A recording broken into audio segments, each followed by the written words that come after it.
ناظرین گرامی السلام علیکم ورحمۃ اللہ وبرکاتہ۔ آج کا ہمارا ایک بڑا ہی مہم مسئلہ اور وہ یہ کہ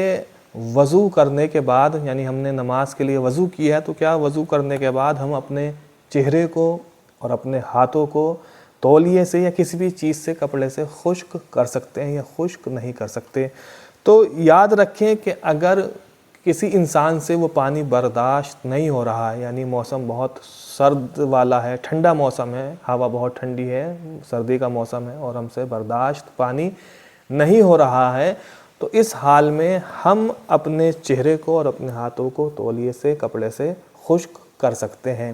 وگرنہ اگر کوئی بھی وجہ نہیں ہے، کوئی بھی سبب نہیں ہے، تو بغیر سبب کے ہم اپنے چہرے کو اور اپنے ہاتھ کو خشک نہیں کر سکتے، بلکہ حکم یہ ہے کہ اسی حالت میں نماز ادا کی جائے، یعنی ہاتھ بھی گیلے ہوں، چہرہ بھی گیلا ہو، اسی حال میں نماز ادا کی جائے۔ اس لیے کہ اگر کوئی وجہ نہ ہو تو بغیر وجہ کے اپنے چہرے کو خشک کرنا اور ہاتھوں کو خشک کرنا رومال سے، یعنی خود ہو جائے تو کوئی مسئلہ نہیں، لیکن رومال سے بغیر کسی سبب کے یا کپڑے سے اپنے چہرے کو اور اپنے ہاتھوں کو خشک کرنا یہ مکروہ ہے، یعنی ثواب وضو کا کم ہو جاتا ہے، بہتر ہے کہ نہیں کرنا چاہیے۔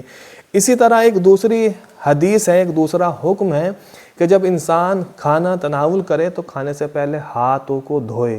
ہاتھ دھو کر کھانا کھائے۔ اب یہاں پر بھی یہی حکم ہے کہ جب ہاتھ دھوئے تو اپنے ہاتھوں کو خشک نہ کرے، بلکہ اسی حال میں کھانا کھائے، یعنی ہاتھ دھوئے اور پھر تولیے سے ہاتھوں کو خشک کرے، ایسا نہیں، بلکہ اسی حال میں، یعنی ہاتھ گیلے ہوں اور گیلے ہی ہاتھوں سے کھانا کھائے، تو اس سے رزق میں زیادتی ہوتی ہے، وسعت ہوتی ہے اور بیماریاں وغیرہ بھی اس سے ختم ہوتی ہے۔ تو یہاں پر بھی وضو کے لیے یہی مسئلہ ہے، اس کے جس حال میں وضو کی ہے اسی حال میں انسان نماز ادا کرے۔ اس لیے کہ جب انسان نماز ادا کرتا ہے اور وضو کرتا ہے اور پھر وضو سے جو ایک ایک قطرے گرتے ہیں چہرے سے، ہاتھوں سے، جب ایک ایک قطرہ وضو کا پانی کا گرتا ہے تو خداوند عالم ایک ایک قطرے سے ہزار ہزار فرشتوں کو خلق فرماتا ہے، اور وہ تمام فرشتے اسی صاحب وضو کے لیے، یعنی جس نے وضو انجام دیے، اس کے لیے استغفار کرتے ہیں۔ تو یہ بہت زیادہ ثواب، خود وضو کا بہت زیادہ ثواب ہے، لہٰذا وضو کے بعد وضو کے پانی کو، ہاتھوں کو اور